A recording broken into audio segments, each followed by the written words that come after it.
වස්සාන ධර්ම දේශනා. මගේ අම්මේ හැන්දෑවකට බැලුවහම තැබෑරුමක් ළඟ ඉන්න සෙනඟ.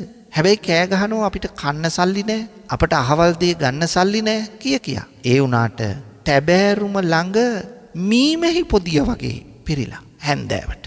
ඒතකොට ඒවට සල්ලි තියෙනවා. ඔය සල්ලි ටික තමන්ගේ දරුවගේ අධ්‍යාපනයට යොමු කරා නම්, තමන්ගේ ගෙදර කැඩිච්ච ගෙදර හදාගන්න යොමු කරා නම්, ගෙදරට පුටුවක් ගන්න යොමු කරා නම්, මෙතන මේ තැබෑරුමට ඇවිල්ලා ඔය මත් වතුර අරගෙන යන බහුතරයක් දුප්පත් අය, කසිප්පු බොන්නේ වැඩියෙන් දුප්පත් අය කොහොමද ආර්ථිකය ඉස්සරහට ගන්නෙ? උපයන ගතමනාව හැන්දෑවට තැබෑරුමට දෙනව නම් එතන මොකක්ද ඇති දියුණුව? තමන්ගේ දරුවා කොහොමද සමාජයට මුහුණ දෙන්නේ? තාත්තා බේබද්දෙක් නම්, තාත්තා මේ වැරදි වැඩේ කරනවා නම්, තාත්තා කටගොන්නක් බීගෙන 4 ගාතෙන් ගෙදර එනවා නම්, තාත්තයි කියලා කොහොමද කතා කරන්නේ? කෝ තාත්තට පෞරුෂයක්?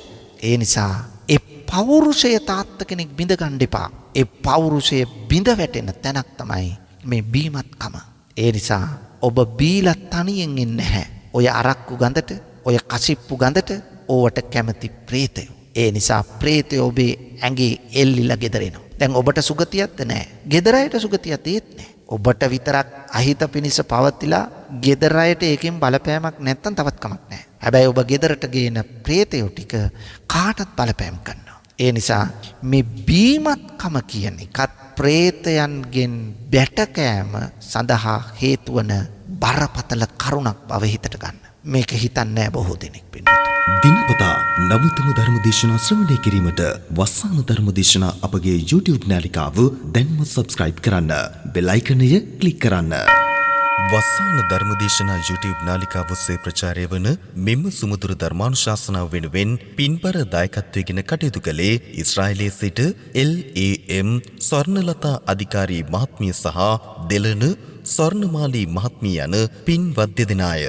එම පින්වත් දෙදෙනාගේ ආරම්භ වන්නේ ජූලි මාස 15 වන දින 85 වන උපන්දිනය සමරන JM ඩිංගිරියම්මා උපාසිකා මාතාවට නිදුක් නිරෝගී සුවය ප්‍රාර්ථනා කිරීමත් මීට වසර 22කට පෙර පරලෝ සැපත් LAM කරුණාරත්න දයාබර පියාණන් ඇතුළු නමින් පරලෝ සැපත් සියලු ඥාතිහිත මිත්‍රාදීන්ට පින් අනුමෝදන් කිරීමත් දෙලන ස්වර්ණමාලී මහත්මියගේ මියගිය සොහොයුරන් දෙදෙනා වන බන්දුල සරත් චන්ද්‍රසිරි සහ සමන්ත චන්ද්‍රසිරි යන දෙදෙනාට සහ DM චන්ද්‍රසේකර පියාණන්ට පින් අනුමෝදන් කරමින් වස්සාන ධර්ම දේශනා YouTube නාලිකාව ඔස්සේ ධර්ම දානමය පින්කමක් සිදු කිරීමයි. අද දේශකයන්න් වහන්සේ අතිපූජනීය මාලිම්බඩ පඤ්ඤාසාර ස්වාමීන් වහන්සේ අවසරයි අපේ හාමුදුරුවනේ. සමන්ත චක්කවාලේසු අත්‍රා ගච්ඡන්තු දේවතා සද්ධම්මං මුනි රාජස්ස සුනන්තු සග්ග මොක්ඛදං ධම්මස්සවන කාලෝ අයං භදන්තා ධම්මස්සවන කාලෝ අයං භදන්තා ධම්මස්සවන කාලෝ අයං භදන්තා නමෝ තස්ස භගවතෝ අරහතෝ සම්මා සම්බුද්දස්ස නමෝ තස්ස භගවතෝ අරහතෝ සම්මා සම්බුද්දස්ස නමෝ තස්ස භගවතෝ අරහතෝ සම්මා සම්බුද්දස්ස තිරෝ කුට්ටේසු තිට්ඨන්ති සන්දි සිංඝාටකේසුච ද්වාරබාහසු තිට්ඨන්ති ආගන්්වාන සකං ගරන්ති. ගරුතර මහා සංඝරත්නයන් අවසරයි ශ්‍රද්ධාවන්ත පින්වතුනි, මේ උතුම් ධර්ම දානමය පුණ්‍ය කර්මයෙහි පුණ්‍යවන්ත වූ දායකත්වයෙන් කටයුතු කරන්නේ ඊශ්‍රායලයේ සිට LAM ස්වර්ණලතා අධිකාරී මහත්මිය සහ දෙලන ස්වර්ණමාලී මහත්මිය විසිනුයි. මේ මහත්මීන් දෙපළගේම බලාපොරොත්තු අපේක්ෂා කීපයක් තියෙනවා. අපි ධර්මදේශනාව අවසානයේදී ඒ සියල්ල සිහිපත් කරලා පුණ්‍යානුමෝදනා කිරීම ආශිර්වාද කිරීම කරමු. බුදු බණ පදයකට අවධානය යොමු කරමු පින්වතුනි. අද දවසේ පින්වත් ඔබට වටහලා දෙන්න බලාපොරොත්තු වෙනවා කාගේ ජීවිතවලට වැදගත් දැනගත යුතු ධර්ම කරුණු රාශියක් පින්වතුනි. අපි කාටත් අම්මල තාත්තල ආච්චිල සීයල හිටිය නැත්තම් ඉන්නවා. අපේ පරපුරේ කවුරු හරි මේ වෙනකොට මිය ගිහිල්ලා. ඒ මියගිය ඥාතීන්ට පුණ්‍යානුමෝදනාවක් කිරීම සුජීවත් වාසය කරන අපි කාගේ යුතුයකම. ඒ අය මිය ගිහිල්ලා කොතනක ඉන්නවාද කියලා අපට නිශ්චිත වශයෙන් කියන්න බැරි වුණාට ජීවත් වෙන අපේ වගකීමක් යුතුයකමක් තමයි මියගිය අය වෙනුවෙන් යම් දෙයක් හොඳ දෙයක් පුණ්‍ය ක්‍රියාවක් කරලා පින් දීම. පින්වතුනි මේ පින් දීමේ උතුම් ක්‍රියාව බුදුරජාණන් වහන්සේම දේශනා කොට වදාළ අනුමත කළ සුවිශේෂී කරුණක්.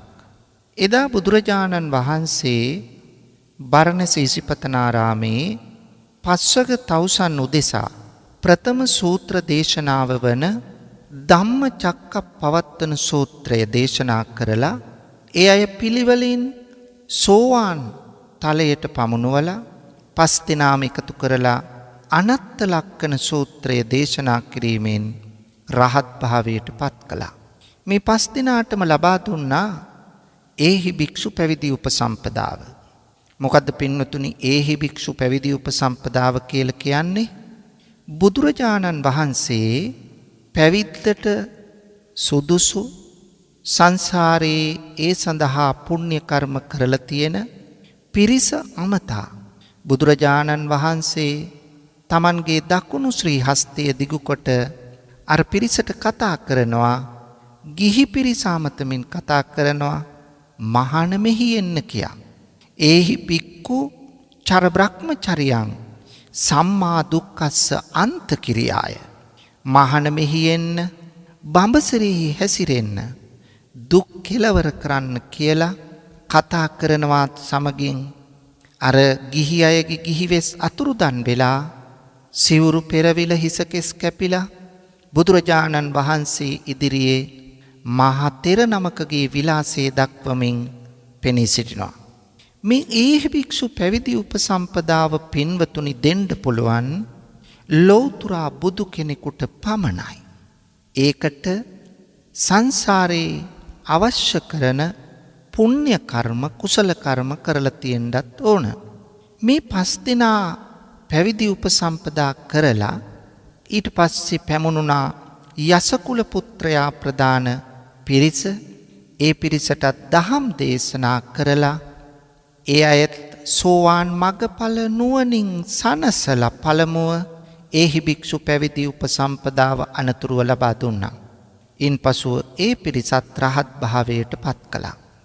දැන් ශාසනයේ රහතන් වහන්සේලාගේ ගණන 69ක්. මේ 69 අමතා බුදුරජාණන් වහන්සේ අවවාදයක් කළා චරත භික්කවේ චාරිකං බහුජන හිතාය බහුජන සුඛාය ලෝකානුකම්පාය අත්තාය හිතාය සුඛාය දේව මනුස්සානං. මහණෙනි බොහෝ ජනතාවගේ හිත පිණිස සැප පිණිස චාරිකාවේ හැසිරෙන්න. චරත භික්කවේ චාරිකං බහුජන හිතාය බහුජන සුඛාය ලෝකානුකම්පාය ලෝකයාට අනුකම්පාවෙන් අත්තාය හිතාය සුඛාය අර්ථය පිණිස හිත පිණිස සැප පිණිස දේව මනුස්සානං දෙව් මිනිසුන්ගේ දේශේත භික්කවේ ධම්මං මහණෙනි ධර්මය දේශනා කරන්ඩ ආදි කල්යාණං මජ්ජේ කල්යාණං පරියෝසాన කල්යාණං මුල පිරිසිදු මැද පිරිසිදු අග පිරිසිදු දහම් දේශනා කරන්න. පරියෝසాన කල්යාණ සාත්තං සබ්යංජනං කේවල පරිපුන්නං පාරිශුද්ධං බ්‍රහ්මචරියං ප්‍රකාශේත. මෙන්න මේ විදිහේ අවවාදයක් කරලා පින්වතුනි මේ 69 චාරිකාවෙහි පිටත් කොට හැරියා. මේ 69 පිටත් කළේ එකම මගක නෙවෙයි. එක මග පිටත් කළේ එක භික්ෂුවයි. එක රහතන් වහන්සේ නමයි. මා ඒකේන ද්වේ අගමිත්ත. දෙදෙනෙක් එක මග යන්න එපා. මෙන්න මේ විදියට අවවාද කරලා මේ 69 ධර්මචාරිකාවේ පිටත් කළා. මෙසේ පිටත් කරන ගමන් බුදුරජාණන් වහන්සේ මතක් කරනවා මහණෙනි මමත් යනවා උරුවෙල් දනව්වට. උරුවෙල් දනව්වට ගිහිල්ලා එහි සිටි උරුවේල කාශ්‍යප, නදී කාශ්‍යප, ගයා කාශ්‍යප ප්‍රමුඛ තවත් දහසක් ජටිල පිරිස විවිධ ප්‍රාතිහාර්ය දක්වමින් මේ අය හිටි වැරදි අවබෝධය නිවැරදි කරලා ඒ අයටත් ලබා දුන්නා මුලින් ධර්මාභිසමය, ඉන්පසු ඒහි භික්ෂු පැවිදි උපසම්පදාව. පසුව රහත් භාවයට පත් කළා. මේ පිරිසත් රැගෙන බුදුරජාණන් වහන්සේ පින්වතුනි වැඩම කරන්නේ රජගහ නුවරටයි. ඇයි රජගහ නුවරට වඩින්නේ? බුදුරජාණන් වහන්සේ බුද්ධත්වයට පෙර බිම්බිසාර රජුරවන්ට තමන් පොරොන්දුවක් වුණා බුදු වී මා පළමුවෙන්ම ඔබේ නුවරට වඩිනවා කියලා බිම්බිසාර රජු කළ ආරාධනාව පිළිගත්තා. ඒ අනුව තමයි මේ ගමන වැඩම කළේ. දැන් රජගහ නුවර බුදුරජාණන් වහන්සේ වන අරණක පළමුව වැඩ සිටියා. බිම්බිසාර රජු ඒ අතරේ ආරාමයක් සකස් කළා. ඒ තමයි වේළුවනාරාමය. බුද්ධ ප්‍රමුඛ මහා සංඝයාට උන්වහන්සේලා ඉමහත් හරසරින් පිළිගෙන පළමුව රජගෙදර දනට වඩින්න ආරාධනා කළා. දන් වළඳා අවසන් වුණා. නමුත් තම මියගිය පරපුරේ ඥාතීන්ට පින් දීමට එදා අමතක වුණා. පින්වතුනි මෙන්න මේ අවස්ථාවේ තමන්ට ඒක අත්තරද්දක් සිද්ධ වුණේ. පසුව එදා රාත්‍රී බිම්බිසාර රජුරෝ නින්දට ගියාට පස්සේ තමන්ගේ ඥාති ප්‍රේතයින් ඇවිල්ලා සමහර අය දරපතුරුවාගේ, සමහර අය දිරාගිය දර කඳක්සේ, සමහරු විවිධ ඉරියව් දක්වමින් තමන්ට කණ්ඩ බොණ්ඩ නාණ්ඩ නෑ කියලා මෙන්න මේවා පෙන්눔 කරන්න පටන් ගත්තා. බුදුරජාණන් වහන්සේ මේ සිද්ධිය දැනගත්තා. බිම්බිසාර රජු පසුදා බුදුරජාණන් වහන්සේට මෙය ප්‍රකාශ කළාට පස්සේ බුදුහාමුදුරුවෝ ඒ පිළිබඳව දැන මේ ඥාති පේත්‍රයින් ඉන්නේ බොහොම දුක් සහගත තත්වයක නිසා ඒ අයට බලවත් අඩුපාඩුකම් තියෙනවා. ඒ නිසා ආහාර පාන නැහැ, ඇඳුම් පැළඳුම් නැහැ, බොණ්ඩ වතුර නැහැ. මේ වගේ නිසා ඒ අයට පුණ්‍යානුමෝදනාවක් කරන්න කිව්ව දන් පෙන් පිරිනමලා රජු වහාම යට සූදානම් වුණා. සූදානම් වෙලා මාලිගාවේ දානීය ලෑස්ති කරා. බුද්ධ ප්‍රමුඛ මහා සංඝයාට දන් පෙන් පිළිගන්නවා. මේ පෙන් පිළිගන්නනවත් සමගින් මේ ඥාතීන්ට මේ පින් අනුමෝදන් වේවායි ප්‍රාර්ථනා කර විගසින්ම අර ප්‍රේතයින්ට දීර්ඝ කාලයක් වතුර පිපාසය නාණ්ඩ වතුර නැතුව හිටපු මේ ප්‍රේතයින් සඳහා පෑන් සහිත පොකුණු පහළ වුණා. මේ පොකුණු පහළ වීමත් එක්ක තමන්ගේ හිත්වල හැටියට නාලා වතුර බීලා සැනසුණා. මේ දානයේ අවසානයේදී ආහාර පාන පූජා කරලා පුණ්‍යානුමෝදනා කළා.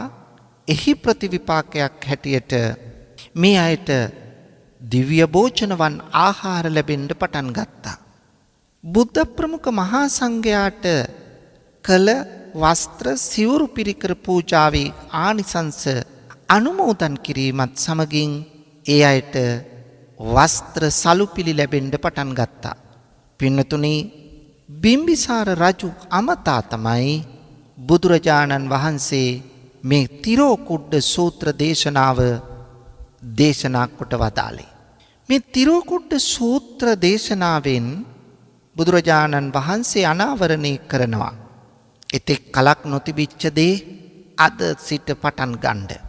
යම් කෙනෙක් මිය යන අවස්ථාවේදී තමන්ගේ ඉඩමට, තමන්ගේ දේපළවලට, තමන්ගේ වස්තුවට, ධනයට, දූදරුවන්ට, ඥාතීන්ට, සහෝදර සහෝදරයන්ට මේ වගේ ආශාවෙන් මලොත් අන්න ඒ ඇතිවන අධික තණ්හා මුසු හැඟීම නිසා ඒ අය උපදින්නේ പ്രേත ලෝකයේ බව.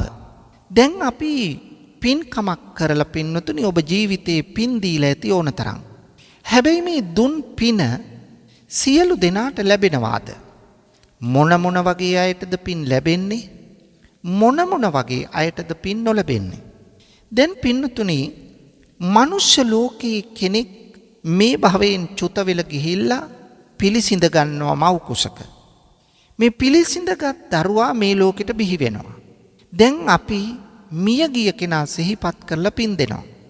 දැන් මේ මනුෂ්‍ය ලෝකයේ උපන් කෙනාට පින් ගන්න පුළුවන්ද? බෑ පින්නතුනි. දැන් ඔබ මම අපි කවුරු වුණත් අපි බලාපොරොත්තු වෙනවද? අපි ගිය භවයේ අහවල් තැන මං ඉන්නේ නැති, ඒ කාලේ මම කළ දේවල් හොඳ නරක වෙන්න ඇති. නමුත් මම වැඩියෙන් හොඳ දේ සිද්ධ කළ නිසා අද මම මනුෂ්‍යත්වයේ ලබාගෙන තියෙනවා. නමුත් ඔබත් මමත් හිතනවද පින්නතුනි ගිය භවයේ කවුරු හරි මට මේ වෙලාවේ පින්කමක් කරලා පින් දෙනවා ඇති, පින් ගන්න ඕන කියලා? නෑ. අපි කවුරුවත් හිතන්නේ නෑ පින්නතුනි. ඒකෙන් පේන්නේ මොකද්ද? මිනිස්සෙකුට අර මිය ගිය අයටයි කියලා දෙන පින් ගන්න බෑ. මිය ගිය කෙනාටයි කියලා දෙන පිනක් මිනිස්සු ලෝකෙ ඉපදිලා ඉන්නව නම් ගන්න බෑ. දැන් පින්නතුනි නිරය ඉපදෙනවා. සතර අපායන් එකක් වන නිරය. නිරය ඉපදුනොත් මේ පින ගන්න පුළුවන්ද? බෑ පින්නතුනි. නිරයේ ඉපදුනත් මේ පින ගන්න බෑ. තිරිසන් ලෝකෙ ඉපදුනොත් තිරිසනෙකුට පින් ගන්න පුළුවන්ද? ඒත් බෑ. අසුර ලෝකෙ ඉපදුනොත් ඒත් බෑ. പ്രേත ලෝකෙ ඉපදුනොත් පින් ගන්න පුළුවන්ද? පුළුවන්. ඒත් പ്രേත ලෝකේ එක් කොටසකටයි. වන්තාසික, කුප්පිපාසික, නිජ්ජාම, තන්හික, පරදත්තූප ජීවී කියලා කොටස් හතරක් ඉන්නවා. තවත් කොටස් තියෙනවා ප්‍රධාන වශයෙන්. මේන් පින් ගත හැක්කේ පරදත්තූප ජීවී කියන කොටසේ ඉන්න අයට පමණයි. හැබැයි පින්නතුනි මා මුලින් මතක් කළා කෙනෙක් ආශාවෙන් මලොත්, අධික තණ්හාවෙන් මලොත් යම් දෙයකට එයා උපදින්නේ പ്രേත ලෝකේ. යම් කෙනෙක් වෛරී සහගත චේතනාවෙන් මලොත් එයා උපදින්නේ එක්කෝ නිරයේ එක්කෝ තිරිසන් ලෝකේ. දැන් පින්නතුනි පින් ගන්න පුළුවන් වුණත් බැරි වුණත් පහළ වී ඉපදී ඇත්තේ പ്രേත ලෝකයේ නම් අන්න ඒ പ്രേත ලෝකයේ ඉපදිච්ච අය, පහළ වෙච්ච අය, ඒ අය ඕපපාතිකවයි පහළ වෙන්නේ. പ്രേත ලෝකේ പ്രേත අම්මල പ്രേත තාත්තල නැහැ, പ്രേත දරුවෝ නැහැ, ඕපපාතිකව පහළ වෙන්නේ. එතකොට මේ പ്രേත ලෝකයේ පහළ වෙන අය പ്രേත ලෝකේ රැඳිලා ඉන්නේ නැහැ පින්වතුනි. තමන් ආශාව තිබිච්ච තැනට නැවතත් හොයාගෙන එනවා. අන්න ඒ අනුව තමයි ගෙවල් වලට මේ പ്രേතයෝ එන්නේ. ගෙවල් වලට ඇවිල්ලා බුදුරජාණන් වහන්සේ මේ තිරෝකුඩ්ඩ සූත්‍රයේදී පෙන්වා දෙනවා පින්නතුනි. තිරෝකුඩ්ඩේසු තිට්ඨන්ති සන්දි සිංඝාටතේ කේසුච ද්වාරබාහාසු තිට්ඨන්ති ආගන්ත්වාන සකංගරං. මේ ඥාති ප්‍රේතයෝ Taman පෙර කලින් විසූ තැන්වලට, ගෙවල් වලට එනවා. ඇවිල්ලා බිත්තියෙන් එහා පැත්තට වෙලා ගෙවල් වල හන්දිවල, බිත්ති මුළුවල, හතරමං හන්දිවල, තුන්මං හන්දිවලට වෙලා බලාගෙන ඉන්නවා. ඒ අය මේ දෙන පින ගන්න ඇවිල්ලා ඉන්නවා. හැබැයි මේ කොටස් ඔක්කොටම පින් ගන්න බෑ. පින් ගන්න පුළුවන් පරදත්තූප ජීවී කියන කොටසේ ඉපදුනොත් පමණයි. නමුත් මේගොල්ලෝ කවුරුත් ගෙවල් හොයාගෙන එනවා. සමහර තැන්වල ප්‍රේතයන්ට කියලා 7 දවසේ දානේ දෙන වෙලාවේ කෑම පිඟානක් හදලා තියෙනවා පෙරේත තටුවක් හදලා. ඒ කෑම ප්‍රේතයන්ට ගන්න කියලා දුන්නට ඒ පින් ඕන ප්‍රේතයෙකුට ඒ කෑම ගන්න විදියක් නැහැ. ඒ නිසා එවැනි දේ කිරීම නිරර්ථකයි. අන්න ඒ මලගිය භූත වන්දනාවෙන් අපි අයින් වෙන්න ඕන. මියගිය ඥාතීන්ට කන්න දෙන එක. ඒගොල්ලන්ට කන්න දෙන්න අපිට බෑ. අපට දෙන්න පුළුවන් පින් ගන්න කෙනාට පින් විතරයි. ඒ නිසා මේ පින් ගන්න කැමති පිරිසට පින් දෙන්න අපි වග බලා ගන්න ඕන. නැත්තම් ඒ අය පින් දෙනකම්ම ඔබේ පසුපස ගමන් කරනවා. ඔබත් එක්ක ගමන් කරනවා. සමහර වෙලාවට කරදර කරන්න පුළුවන්. ඇයි පින් බල ඉනෝ පින් දෙන්නේ නැහැ. කරදරේ ඒකේ කියලා නොදැනෙන්න පුළුවන්. මොකද කරදරයක් වුණාම සිහි වෙන්නේ නැහැ මේක නම් මියගිය ඥාති කෙනෙකුගෙන් සිද්ධ වන දෙයක් කියලා දන්නේ නැහැ. මේ කියන්නේ සිද්ධ වෙන සියලු කරදර මියගිය ඥාතීන්ගෙන් සිද්ධ වෙනවා කියලා කියන එක නෙවෙයි. ඒ විදියට මේක වැරදි තැනින් අල්ලන්න එපා. නමුත් පින්නතුනි මියගිය ඥාතීන්ගෙනුත් යම් දේ අපට සිද්ධ වෙන්න පුළුවන්. හොඳ නරක දෙකම. එතකොට ආශාව වැඩියෙන් ඇති අය പ്രേත ලෝකේ ඉපදුනාට පස්සේ ඒ අය කැමති නෑනේ ඒ අය ඉතෙක් පරිහරණය කළ දේ දූ දරුවෝ සහෝදර සහෝදරියෝ භුක්ති විඳිනවට. එතකොට කරන්නේ ඒ අය හොඳට වඩා නරකයි. ඒ නිසායි අපි පුණ්‍යානුමෝදනාවක් කරන්න ඕන වෙන්නේ. ඒ අයගේ භවය සුවපත් කරලීම සඳහා. මෙතෙක්කල් කාගෙන්වත් අහගන්න බැරුව තිබෙච්ච ඒ උදාර අවස්ථාව බුදුරජාණන් වහන්සේ ලබා දෙනවා. ඒ නිසා ඥාතීන්ට පින් දීමේ ක්‍රමය ඇති වුණා පින්නතුනි. දැන් බලන්න මේ ඥාති പ്രേතයින් පුද්ගලයා කරා පැමිණිලා විවිධ දොස් විවිධ අලාභහානි මේවා සිද්ධ කරන අවස්ථා ඕනෑ තරම් තියෙනවා. පින්නතුනි මේ പ്രേතයොත් කැමති දේවල් තියෙනවා. සමහර പ്രേතයෝ කැමති ඔය පිළුණු වෙන ආහාරවලට. සමහර പ്രേතයෝ ඔය පිළුණු වෙච්ච ඉඳුල් වතුර ඊළඟට තමන් සූරල දාන සෙම සොටු මේවට බොහෝ සමහර අය සෙම සොටු ආහාරයට අරගෙන ඉන්නේ. සමහරු අසුචි ආහාරයට අරගෙන ඉන්නේ. සමහරු ඉඳුල් වතුර නරක් වෙච්ච දේවල් ගඳ ගහන දේවල් ආහාරයට අරගෙන ඉන්නේ. ඉතින් ඒ අය බලාපොරොත්තු වෙන්නේ ඒ වගේ දේවල්. එතකොට අපි අතින් එවැනි දේ සිද්ධ වෙන්න අර ගෙදරට ආපු പ്രേතයෝ ටික යන්නේ නැහැ. ගෙට ඇබ්බැහි වෙනවා. එහෙනම් ඔබේ නිවසේ പ്രേත දෝෂ ඉවත් කරගන්න പ്രേතයෝ ලං කරගන්න නැතුව ලං කරගත් പ്രേතයෝ ටිකත් ඈතට තල්ලු කරන්න නම් ඔබ සතුව කල යුතු කාර්යයන් කීපයක් තියෙනවා පින්නතුනි. ඒ නිසා මේක බහුතරයකට තියෙන ගැටලුවක් නිසා මේ ටික හොඳින් අවධානය ඇතුව අහගන්නවා විතරක් නෙවෙයි මේවා ක්‍රියාවට නගන්න උත්සාහ කරන්න. පින්නතුනි ඔබේ නිවස අභ්‍යන්තරය ඊටාම හොඳින් පිරිසිදු කරගන්න ඕන. නිවස තුල හදන ක්‍රමයේ අනුව යම් දෝෂ ඇති වෙන්න පුළුවන්. ඒ දෝෂ හදන වෙලාවෙදිම හරි දන්න මිනිස්සෙකුට කියලා හරි ශිල්පියෙකුට කියලා gedara සැලැස්ම ඇඳ ගන්න ඕන.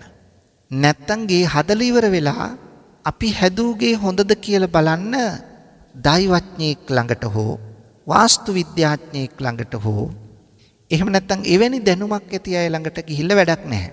එතකොට හදපු දවසේ ඉඳලා හැමදාම කඩන්න වෙන්නේ. ඒ නිසා එහෙම හොයන්න ගියොත් එහෙම එක්කෙනෙක් හොඳයි කියන දේ අනිත් එක්කෙනා නරකයි කියනවා. එයා කියනවා මෙතනින් දොර කොට දාන්න. තවත් එක්කෙනෙක් කියනවා අතනින් දොර කොට දාන්න. මේක එතකොට ඉවරයක් නැහැ, කෙලවරක් නැහැ. ඔබේ තියෙන ඔය සල්ලි ටිකට තියෙන සල්ලි ටිකටත් තට්ටු වෙන එක තමයි ඒකෙන් වෙන්නේ. ඒ නිසා ගෙයක් හදන්න කලින් ඒ ගැන දැනුමක් ඇති කෙනෙකුට කියලා බලවලා ඒගේ ක්‍රමවත්ව ඒ සැලැස්ම ඇඳගත්තොත් අන්න එතන ඔබ නිවැරදි. එතකොට හදාගත් ගේ පින්නතුනි කිලිටි වෙන්න දෙන්නේ නැතුව සමහර ගෙවල් වල මාස ගානකින් මකුළු දැල් කඩලා නැහැ. ඒ මකුළු දැල් ටික කඩලා පිරිසිදු කරගන්න ඕන. ඒතකොට කෙනෙක් කියාවේ මකුළු දැල් කඩන්න ගියහම ඒකෙන් මකුළු මැරෙනකොට පව් සිද්ධ වෙනවා කියලා. නෑ පින්නතුනි. මකුළු දැල් කඩන එක පවා බුදුහාමුදුරු කියලා දීලා තියෙනවා. දැන් බොහෝ තැන්වල මකුළු දැල් කඩන්නේ කොස්ස තියලා බිත්ති මුල්ලට තල්ලු කරගෙන උඩටම යනවා සිවිලිමටම හේතු වෙන්න. එතකොට ඉතින් අර සතාට වෙන්න ඕන හරිය වෙලා. එහෙම මකුළු දැල් කඩන්නේ නැහැ. මකුළු දැල් කඩන්නේ උඩ සිට පහළටයි. මකුළු දැල් නොකඩ ඉන්න එපා. අන්න ගේ අපිරිසිදු වෙනකොට ප්‍රේතය අබ්බැහි වෙනවා. එන ප්‍රේතය යන්නේ නැහැ. ඇයි එයාට ඉන්න හොඳ තැනක් තියෙනවා මේකේ. ඒ නිසා මකුළු දැල් කඩන්න ඕන උඩ සිට පහළට. එතකොට උඩ සිට පහළට අර මකුළුවා දුවගෙන ඇවිල්ලා එළියට යනවා. හැබැයි ආයෙ ඇතුල් වෙලා මකුළු දැල මඳි. ඒකට කමක් නැහැ. ආයිත් මාසෙකින් අමාරකින් කඩනකොට ආයිත් ඒ විදියටයි කරන්න ඕන. ඒ නිසා ඔබ මේ පිළිබඳව සැලකිලිමත් වීම අත්‍යවශ්‍යයි. පින්නතුනේ ඊළඟට ගේ ඇතුළ හොඳින් පිරිසිදු කරගන්න කිලිටි කුණු ගේ ඇතුළ ඉතිරි වෙන්න ගොඩ ගැහෙන්න දෙන්න එපා. එහෙම වුණොත් ඔබ ප්‍රේතයෝ ලං කරගත්ත වෙනවා. ඊළඟට පින්නතුනි දෙවෙනි කාරණේ ඔබේ නිවසේ කුස්සියක් පිරිසිදුව තියෙන්න ඕන. ඒකේ ඉඳුල් ගොඩ ගහලා පැත්තක භාජනයක දින ගණන් තියෙන්න දෙන්න එපා. එදිනෙදාම අස් කරන්න ඕන, ඉවත් කරන්න ඕන. ඒවා පිලුණු වෙලා ගඳ ගහන තත්ත්වයට ආවට පස්සේ ඒවට ඔය අමනුෂ්‍යය බැහැ වෙනවා. ඊළඟට පින්නතුනි ඔබ පිඟාන හොදලා ලංකාවේ බොහෝ විට එළියට බැහැලා දොරකොඩට බැහැලා කුස්සියේ දොර ළඟට ගිහිල්ලා මොකද කරන්නේ? වතුර ටික එළියට විසි කරනවා. පිඟාන හොදලා එළියට විසි කරනවා. කට හොදලා ගේ ඇතුලේ ඉඳගෙනම තමයි එළියට වතුර ටික ගහන්නේ. නැත්තම් නිදාගෙන ඒ ඇඳ ළඟ තියෙන ජනේලයෙන් තමයි එළියට කෙල ගහන්නේ. වතුර ටික ගහන්නේ. මෙන්න මේක කරන්න එපා. අර ඉඳුල් වතුර ටික අනිවාර්යයෙන්ම පින්නතුනි මිදුලට විසි කරන්නේ නැතුව ඒක වලකට යන විදියට පොළව යට වලකට යන විදියට සකස් කරන්න ඕන. ඒක පොළවේ මතු විට ගලාගෙන යන්න දෙන්න එපා. ඒ වගේම ඔබේ බාත්රූම් එකේ টয়ලට් එකේ අපද්‍රව්‍ය පොළවේ වලකට යනවා වගේ බාත්රූම් එකේ නාන වතුර, සබන් හේදිලා යන වතුර, රෙදි සෝදලා යන වතුර, වොෂින් මැෂින් එකේ රෙදි සෝදලා යන වතුර මේ කානුවක උඩින් ගලාගෙන ගිහිල්ලා පොළවට හිඳිලා යන්න ඉඩ දෙන්නේ නැතුව ඒකත් වලකට යන්න සකස් කරන්න. එහෙම නොවුනොත් ඒ අපිරිසිදුතාවය මත අමනුෂ්‍ය බලවේග ගේ වටේ කැරකෙන්න පටන් ගන්නවා. ඊළඟට පින්නතුනි නිවසේ පරිබාහිරව බැලුවහම වත්තේ තැන් තැන්වල කුණු ගොඩවල් නම් ඔබ කැහැලා සූරලා සොටු දානවනම් කෙල ගහනවනම් හැමතිස්සෙම. එතකොට මේ කෙල මේ සෙම් සොටු ඊටම අපිරිසිදුයි. එතකොට අරව මිදුලට ගැහුවාම මොකද වෙන්නේ? අන්න අර ප්‍රේතයෝ මේවා අනුභව කිරීමේ අපේක්ෂාවෙන් ගේ වටා එක්රොක් වෙන්න පටන් ගන්නවා. එහෙනම් ප්‍රේතයෝ gedara නවත්ත ගන්නේ කවුද? අපිම නෙමෙයිද? අපිමයි. එතකොට අපේ අපිරිසිදුතාවය මේකට විශේෂයෙන් බලපානවා. ඒ නිසා මේක හොඳින් තේරුම් ගන්න ඕන පින්නතුනි. ඔබේ ගේ අභ්‍යන්තරයත් ගෙයින් පිටතත් ඊට හොඳින් පිරිසිදුව තබා ගැනීම අත්‍යවශ්‍ය කාරණයක් කියන එක අමතක කරන්න එපා. තුන්වෙනි කරුණ. ඔබ එදිනෙදා අඳින ඇඳුම්. ඔබ එදිනෙදා අඳින ඇඳුම් බොහෝ විට ගෙදරක කරන්නේ ගෙදර අම්මා තාත්තා දූ දරුවෝ කීප දෙනෙක් ඉන්නවා නම් දිනපතාම වොෂින් මැෂින් එකට දාන්නේ නැහැ. එහෙම නැත්නම් දිනපතාම බේසමට දාලා හොදන්නේ නැහැ. කිලිටි රෙදි බාස්කට් එකක ගෙදර කොනක එකතු වෙනවා. දවස් දෙකක් තුනක් ගොඩක් එකතු වුණාට පස්සේ තමයි ඔක්කොම එකතු කරලා මැෂින් එකට දාන්නේ. ඒකට හේතු දෙකක් තියෙනවා. එකක් වතුර බිල අඩු කර ගැනීම. දෙක කරන්ට් බිල අඩු කර ගැනීම. මේ දෙක අඩු කරගත්තාම මොකද්ද වෙන්නේ? මුදල් ඉතුරු කරගන්න එක සකස් වෙනවා. එතකොට මුදල් ඉතිරි කරගන්න තමයි මේක කරන්නේ. හැබැයි පින්නතුනි මම ඔබට පෙන්වලා දෙනවා. මේ නිසා මුදල් ඉතිරි වෙනව නෙමෙයි තියෙන මුදලත් දිය වෙලා යනවා. කොහොමද සිද්ධ වෙන්නේ? පින්නතුනි ඔය කිලිටි ඇඳුම් වලට දාඩිය දාපු ඇඳුම් වලට ප්‍රේතයෝ දක්වන්නේ දැඩි ඇල්මක්.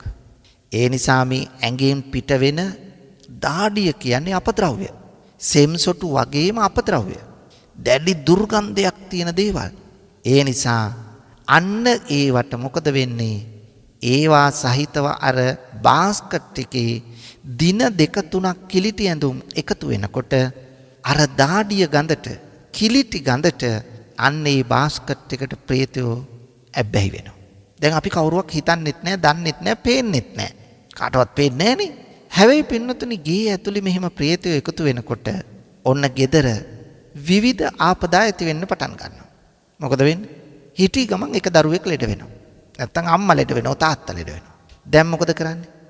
ගොඩ වෙදකමක් කරලා බලනවා මේකට සුව වේද කියලා. සුව වෙන්නේ නැහැ. දැන් මොකද කරන්නේ? යනවා වෛද්‍යවරයා හම්බෙන්න. වෛද්‍යවරයා හම්බුණාම මේ තත්ත්වය කිව්වහම ඔහු කියනවා මෙන්න මේ පරීක්ෂක ටික කරගෙන එන්න. දැන් මේ පරීක්ෂණ ටික කරන්න යනවා. කරන්න ගියාම එතන ලේ බලවන්න, මුත්‍රා බලවන්න ගියාම පින්නතුනි එතෙන්ට සමහර විට රුපියල් 2000ක් 3000ක් සමහරට ඊටත් වඩා. ඊට පස්සේ දෙනවා බෙහෙත් ටිකකුත්. ඒ බෙහෙත් ටිකටත් ෆාමසියෙන් ගන්න ගියාම සෑහෙන ගාණක් යනවා. දැන් මේ බෙහෙත් ටික අරගෙන ඇවිල්ලා බොනවා ගෙදර.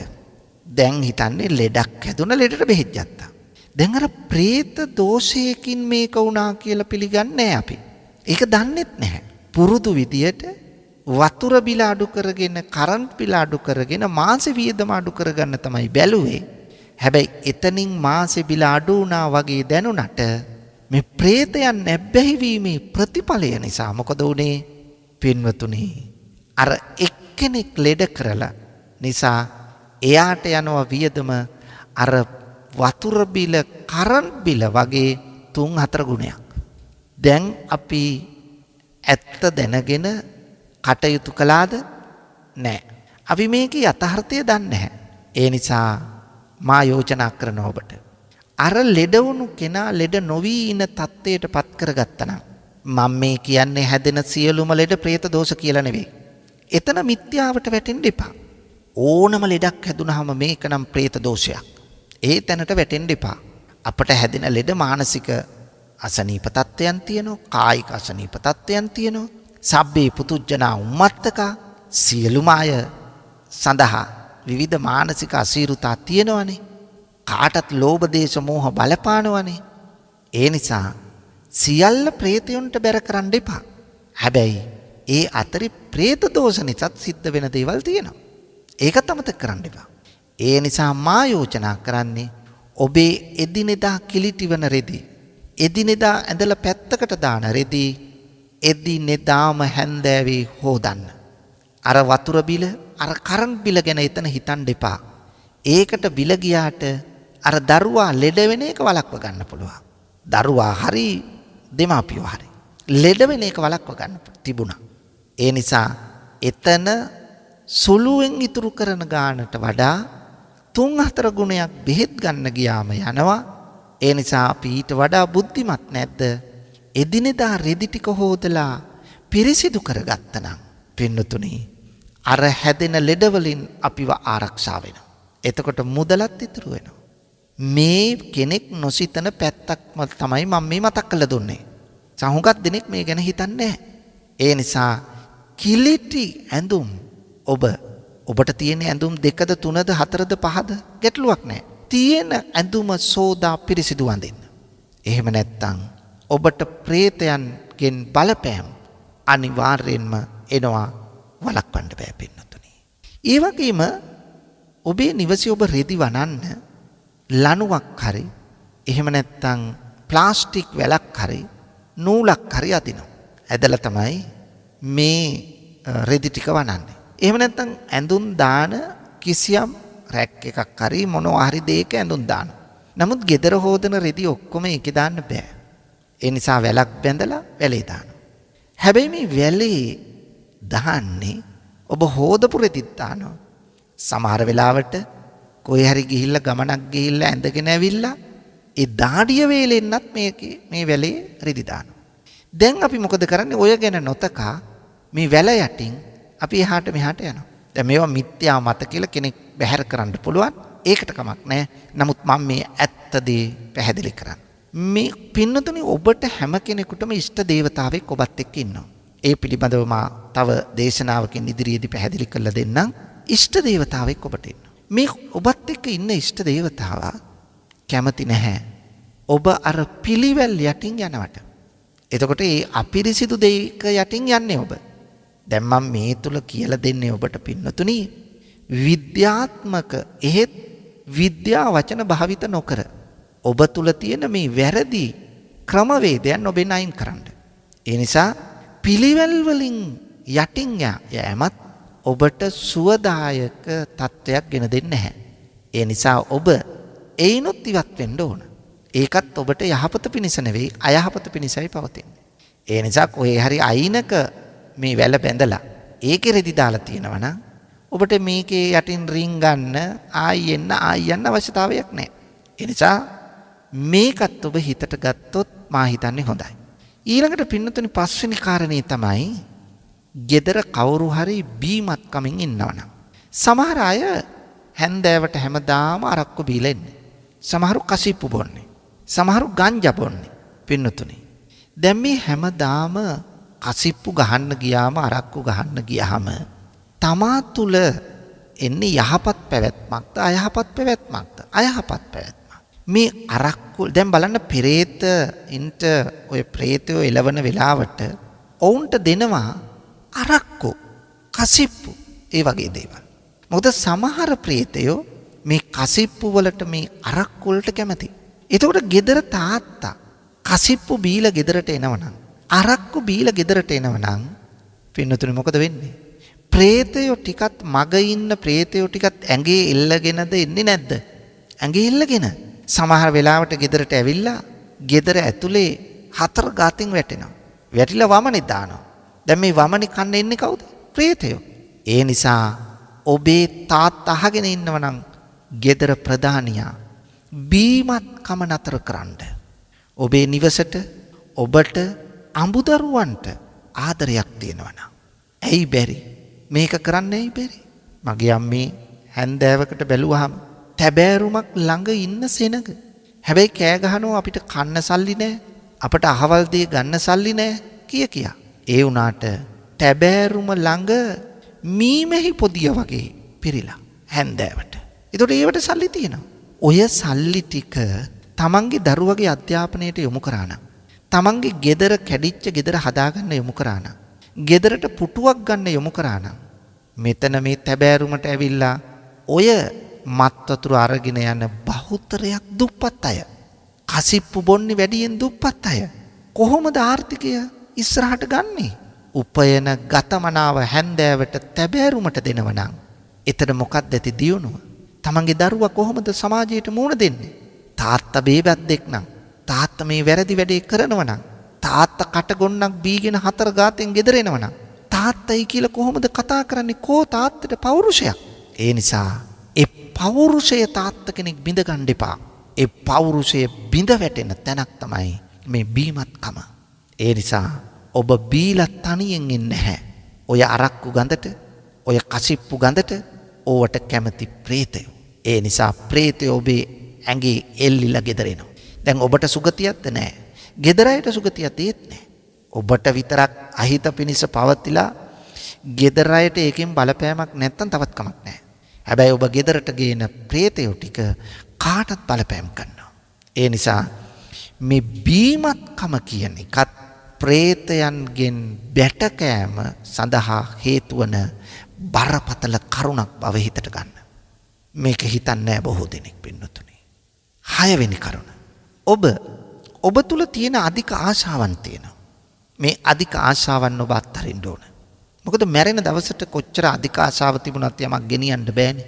සමහරවිට අම්මල තාත්තලා දරුවන්ට අධික ආශාව දක්වනවා. සමහර ලාවට සහෝදර සහෝදරියෝ අතර ආශාව දක්වනවා. මම ඒකට උදාහරණයක් කියන්නම්. දැන් අවුරුදු 3කට විතර කලින් මා ධර්ම දේශනා සඳහා ඕස්ට්‍රේලියාවට ගිය අවස්ථාවක පින්නතුනි මා පිළිබඳව දැනගත් පවුලක් මා සිටි විහාරස්ථානයට ආවා. ඇවිල්ලා මට කියනවා හාමුදුරනේ අපිට බරපතල ප්‍රශ්නයක් තියෙනවා. මොකද්ද ප්‍රශ්නේ? අපේ ගෙදර ඉන්නේ මමයි මහත්තයයි දුවයි පුතයි. අපි 4 දෙනා. අපි ඕස්ට්‍රේලියාවේ යමක් කමක් හම්බ කරගත්ත හොඳ රැකියාවන් කරන දරුවෝ දෙන්නත් ඉගෙනගෙන යම් තැනකට ඇවිල්ලා තියෙන වෙලාව.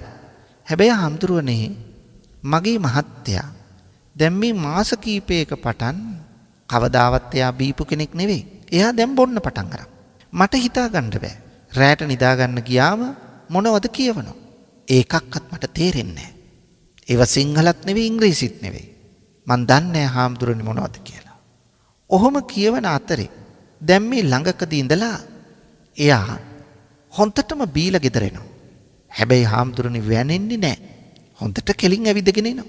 ඇවිදගෙන ඇවිල්ලා ගෙදර ඇවිල්ලා කන්නෙත් නැහැ, බොන්නෙත් නැහැ වෙන දෙයක්. මෙයා යනවා පඩිපෙළේ හොඳට නැගලා යන උඩ තට්ටුවට. ගිහිල්ලා සුව පහසුව නිදා ගන්න ඇඳන් තියෙද්දි, නාන්න ඇඟ හොදන්න බාත්රූම් තියෙද්දි ඒකක්වත් කරන්නේ නැතුව අර ඇඳුම පිටින්ම টয়ලට් එක ළඟ වැටිලා නිදා ගන්නවා. පසුවදා ඇහැරෙනවා. පසුවදාට තමයි සෝදල කියලා පිරිසිදු වෙන්නේ. එතකොට අර කිසිවක් මතක නැහැ. එතකොට හොඳ මිනිස්සයා. හැබැයි හැන්ද වෙනකොට අන්න අර විදිහේ තත්ත්වයක් තමයි ප්‍රදර්ශනය කරන්නේ. හාමුදුරනේ මේකට මොකක්ද හේතුව? දැන් මං විස්තර ඇහුවා මට එකකින්වත් මේකේ කොනක් හොයාගන්න බෑ. මං ඊපර ඇහුවා ඔබ ලංකාවේ කොහෙද? ලංකාවේ ගම්පහ ප්‍රදේශයේ. එහි කවුද හිටියේ? අපි පවුලේ හිටියා අපි 5 දෙනෙක්. මමයි මල්ලි එක ළඟ. තව වැඩිමල් අයියා කෙනෙක් හිටියා. අක්කලා දෙන්නෙක් හිටියා. ඒ වැඩිමල් අයියත් අක්කලා දෙන්නත් 3 දෙනාම විදේශගත වෙලා. දෙන්නෙක් එංගලන්තේ එක්කෙනෙක් ඇමරිකාවේ. මම ඕස්ට්‍රේලියාවේ. මල්ලි ලංකාවේ. මල්ලිට මම එන්න කිව්වා මේ රටට එයා කැමති නැහැ. එයා අම්මල තාත්තලාගේ දේපලත් බලාගෙන ගෙදර ඉන්නවා. එයාටත් මිල මුදල් තියෙනවා. ඔහොම විස්තර කිව්වා. මං ඇහුවා මල්ලි කොහොමද? මල්ලි අයියයි මල්ලි හොඳට සහෝදරකම තියෙනවද නැත්නම් විරසකද? එහෙම නැත්නම් හදිසියෙන්ද කතා කරන්නේ? නෑ හාමුදුරනේ අපි දෙන්න හරිම සම්බන්ධයි. හැමදාම එක්කෝ මල්ලි මට කතා කරනවා නැත්නම් මම මල්ලිට කතා කරනවා. කවදාවත් අපි දෙන්න කතා නොකර එක දවසකවත් කතා නොකර ඉඳලා නැහැ. අපි දෙන්න නිදා ගන්න මොහොතකට හරි කලින් කතා කරලා තමයි නිදාගන්නේ. ඒ තරම් අපි සම්බන්ධයි. දැන් මල්ලි ඉන්නවද? නෑ හාමුදුරනේ එයා මිය ගියා. කොච්චර කල්ද? දැන් මාස 8ක් 9ක් විතර. ඒ මල්ලි ලංකාවේ ඉන්නකොට මොකද කළේ? එයා වතු පිටි බලාගෙන හිටියා. නෑ මං අහන්නේ ඒක නෙවෙයි. එයා හොඳ චර්යාවක් තිබුණද? එහෙම නැත්නම් බීමත්කමට ඇබ්බැහි වෙලා හිටියද? නෑ හාමුදුරනේ හරියට බිව්වා. ඔන්න දැන් තමයි මේකට අවශ්‍ය පොට පෑදුනේ මට. මල්ලි අයියයි දෙන්න බොහොම යාළුයි. මල්ලි ඒ තරම් ආදරේ අයියට. හරි ආසයි අයියත් එක්ක කතා කරන්න, කටයුතු කරන්න. හැබැයි මල්ලි හොඳට බොනවා. බීලා තමයි මල්ලි මලේ. මැරිලා තින්නේ එහෙමයි. බීලමයි. අයියා කොච්චර අවවාද කළත් අහලා නැහැ. අනිත් සහෝදරියන් අවවාද කළත් අහලා නැහැ. හැබැයි මේ දෙන්න හරි යාළුයිනේ. මෙයා මලා මැරුණට පස්සේ අයියා ගැන හිතා තමයි මේ මල්ලි මැරිලා තියෙන්නේ. ඒගොල්ලෝ කිව්වේ නෑ මේක තමයි ඇත්ත తত্ত্বය. ඒ නිසා මෙන්න මේ తত্ত্বය තමයි මේකේ වටහාගෙන තියෙන්නේ. ඒ නිසා මේ දෙන්නා මොකද වුනේ? අර මල්ලි මලාට පස්සේ ඒ මල්ලි අධික ආශාවක් නේ තිබුණේ. ඒ ආශාව නිසාම പ്രേත ලෝකෙ ඉපදුනා. දැන් මේගොල්ලෝ මට කිව්වේ නෑ මම මේ අනුමාන කරන විදිය.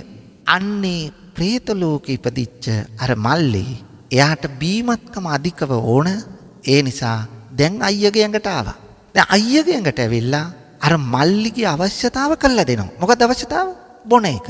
අන්න ඒක තමයි අයියා බොන්න පටන් අරගෙන තියෙන්නේ මේ ළඟදී. ඕක තමයි මේකේ හේතුව කියලා මං කරුණු පැහැදිලි කරලා දීලා ඒකට අවශ්‍ය වත්පිළිවෙත් කරන්න දීලා ඒ අවාසනාවන්ත තත්ත්වයෙන් අත්මුදවා ගන්න පුළුවන් වුණා. ඔන්න බලන්න പ്രേත ලෝකයේ ඉපදුනාම වෙන දේ අධික ආශාවෙන් කරන්න ගියා. හත්වෙනි කාරණේ තමයි පින්නතුනි මේ අපට විතරද මේ പ്രേත දෝෂ. දැන් බටහිර ලෝකේ වෙනත් රටවල මෙහෙම නෑ නේද? ලංකාවේ ඉපදුණු අපට විතරද මේ ප්‍රශ්න කියලා කෙනෙක් හිතන්න පුළුවන්.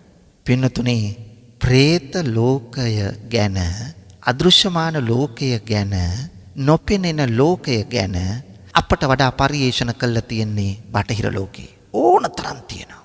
හැබැයි සමහර බොහෝ රටවල Tamanට යම් අසනීපයක් වුණාම ඒ අසනීපෙට තියෙන බෙහෙතක් ගන්නවා මිස මේ පැත්ත ගැන දැනුමක් නැහැ. ඒක පරිේෂණ කරපු අය දන්නවා. නමුත් බහුතරයක් ඒ දැනුම නැහැ. දැනුම නැති නිසා ඕනම දෙයකට යන්න බෙහෙත් ගන්න. ඒ බෙහෙත් අරගෙන තියෙද්දිත් ඒගොල්ලෝ මිය යනවා. එතකොට ඒගොල්ලෝ දන්නේ නැහැ මේක සිද්ධ වෙලා තියෙන්නේ මේ අදෘශ්‍යමාන බලවේගයකින් කියලා. ඔන්න ඕකයි මෙතන ගැටලුව. එහෙම නැත්තම් මේ සුදු අයට බටහිර ලෝකයේ අයට මේ වගේ ප්‍රශ්න නැහැ කියලා කියන්න බෑ. හැම කෙනාටම මේ ප්‍රශ්න තියෙනවා. ඇයි මොන කෙනා මලත් සමහරු අධික ආශාවෙන් මැරෙනවා. සමහරු ආශාව නැතුව මැරෙනවා. සමහරු ද්වේෂයෙන් මැරෙනවා. ගෙලවැලලාගෙන මැරෙනවා. ගඟේ මූදේ පැනලා මැරෙනවා. මේ වගේ තත්ත්වයන් තියෙන්නේ. ඒ නිසා පින්නතුනි මෙවැනි තත්ත්වයන් නිසා ඒ දේවල් සිද්ධ වෙන්න පුළුවන්. ඒ නිසා කාටත් ආගම් ಜಾති කුලමල උස් පහත් ભેද නැතුව කාටත් මේ പ്രേත බලපෑම තියෙනවා. ඒව සමහරු පිළිගන්නවා සමහරු පිළිගන්නේ නැහැ. පිළිගත්තත් නැතත් බලපෑම තියෙනවා. නිසා අපි වග බලා ගන්න ඕන මෙන්න මේ කාරණා පිළිබඳව දැනුවත් වෙලා මේ പ്രേත දෝෂ අවම කරගෙන යහපත් බුද්ධිමත් අර්ථවත් ජීවිතයක් ගතකරනද අන්න එතකොට අපට මේන් අත් මිදිලා මිත්‍යාවිනුත් අයින් වෙලා යහපත් ලෙස ජීවිතය ගෙවා ගන්න හැකියාව ලැබේවි. අන්න එවැනි තත්ත්වයක් ගත කරන්නට ඔබට ධෛර්යය, ශක්තිය, වාසනාව ලැබේවා. අවබෝධය ලැබේවායි ප්‍රාර්ථනා කරමු. මේ උතුම් ධර්ම දානමය පින්කමෙහි දායකත්වයෙන් කටයුතු කළේ ඊශ්‍රායලයේ සිට LAM ස්වර්ණලතා අධිකාරී මහත්මිය සහ දෙලන ස්වර්ණමාලී මහත්මිය විසිනුයි. මේ පින්නතුන්ගේ අරමුණු අතරෙහි තියෙනවා ජූලි මාස 15 වන දින 85 වන උපන්දිනයේ සමරන JM ඩිංගිරි අම්මා උපාසිකා මාතාවට නිදුක් නිරෝගී සුවය ප්‍රාර්ථනා කිරීම. ඒ වගේම මීට වසර 22කට පෙර පරලෝසපත් LAM කරුණාරත්න පියාණන් ඇතුළුව නමින් පරලෝසපත් සියලු ඥාති හිත මිත්‍රාදීන්ට පින් අනුමෝදන් කිරීම. දෙලන සර්ණමාලී මහත්මියගේ මියගිය සොහොයුරන් දෙදෙනා වන බන්දුල සරත් චන්ද්‍රසිරි සහ සමන්ත චන්ද්‍රසිරි යන දෙදෙනාට සහ DM චන්ද්‍රසේකර පියාණන්ට පින් අනුමෝදන් කිරීම. සුජීවත්ව සිටින නීතා නිශ්ශංක දයාබර මෑණියන්ට නිදුක් නිරෝගී සුවය ප්‍රාර්ථනා කිරීම. එනම් පින්වතුනි අපි විශේෂයෙන් ප්‍රාර්ථනා කරනවා JM ඩිංගිරි අම්මා උපාසිකා මාතාවට නිදුක් නිරෝගී සුවපත් භාවය දීර්ඝායුෂ වේවා සුබ උපන්දිනයක් වේවා කියලා. ඒ වගේම නීතා නිශ්ශංක දයාබර මෑණියන්ටත් නිදුක් නිරෝගී සුවය දීර්ඝායුෂ වේවායි අපි ප්‍රාර්ථනා කරනවා. ඒ වගේම මේ නම් සඳහන් කළ මියගිය සියලු දෙනාටම මේ පින් අත්පත් වේවා. ඒ අය සුඛිත මුදිත වේවායි ප්‍රාර්ථනා කරනවා. ඒ වගේම කොරෝනා වසංගතයේ අප්‍රමාණ දුක් විඳින සියලු ලෝක සත්වයන් ආරක්ෂා වෙත්වා. මහා සංඝරත්නය ඇතුළු දේශකයාණන් වහන්සේටත් නිදුක් නිරෝගී සුවය ලැබේවායි ප්‍රාර්ථනා කරනවා. එසේම වස්සාන ධර්මදේශනා YouTube නාලිකාවේ ගයාන් දුෂ්‍යන්ත මහත්මයා ඇතුළු සමස්ත කාර්ය මණ්ඩලයටද නිදුක් නිරෝගී සුව ලැබේවා. මේ කටයුතු තව තවත් සාර්ථක වේවා කියලා ප්‍රාර්ථනා කරනවා. ආකාසට්ටා ච බුම්මට්ටා දේවා නාග මහිත්‍තිකා පුඤ්ඤන්තං අනුමෝදිත්වා චිරං රක්ඛන්තු ලෝක ශාසනං ආකාසට්ටා ච බුම්මට්ටා දේවා නාග මහිත්‍තිකා පුඤ්ඤන්තං අනුමෝදිත්වා චිරං රක්ඛන්තු දේශනං ආකාසට්ටා ච බුම්මට්ටා දේවා නාග මහිත්‍තිකා පුඤ්ඤන්තං අනුමෝදිත්වා චිරං රක්ඛන්තු මං පරන්ති.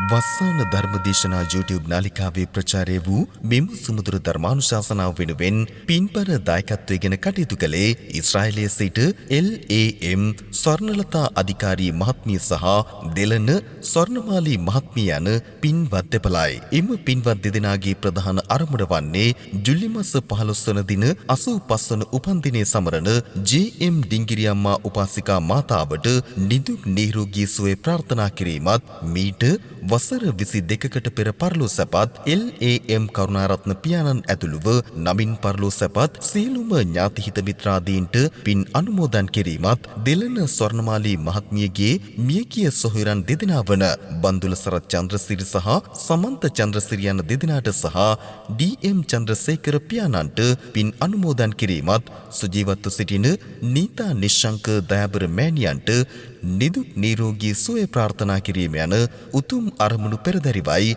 අද ධර්මානුශාසනාව වෙනුවෙන් පින්බර දායකත්වයෙන් කටයුතු කළේ ඊශ්‍රායලයේ සිට LAM ස්වර්ණලතාධිකාරී මහත්මිය සහ දෙලන ස්වර්ණමාලී මහත්මිය යන පින්වත් දෙදෙනා. සිදු කළා වූ ධර්ම දානමය කුසලයේ ආනුභාවයේ බලයෙන් එම පින්වත් පිරිසට නිදුක් නිරෝගී චිරජීවනයේ උදා වේවායි සාදු සිතින් ප්‍රාර්ථනා කරමු. ධම්මසු ඔබ සැමට සම්මා සම්බුදු සරණයි. ඔබටත් වස්සාන ධර්මදේශනා YouTube නාලිකාව ඔස්සේ දායකත්ව ධර්මදේශනාවක් ප්‍රචාරය කර ගැනීමට අවශ්‍ය නම් දැන්ම කතා කරන්න 071 57 57 13 දුරකථන අංකයට 071 57 57 13 දුරකථන අංකයට WhatsApp Viber ඉමු මගින් දැන්ම කතා කර ඔබේ දායකත්ව ධර්මදේශනාව දැන්ම වෙන් කරවා ගන්න. ධම්මසූබ සැමට සම්මා සම්බුදු සරණයි. දිනපතා නවතම ධර්මදේශනා ශ්‍රවණය කිරීමට වස්සාන ධර්මදේශනා අපගේ YouTube නාලිකාව දැන්ම subscribe කරන්න. බෙල් අයිකනය ක්ලික් කරන්න.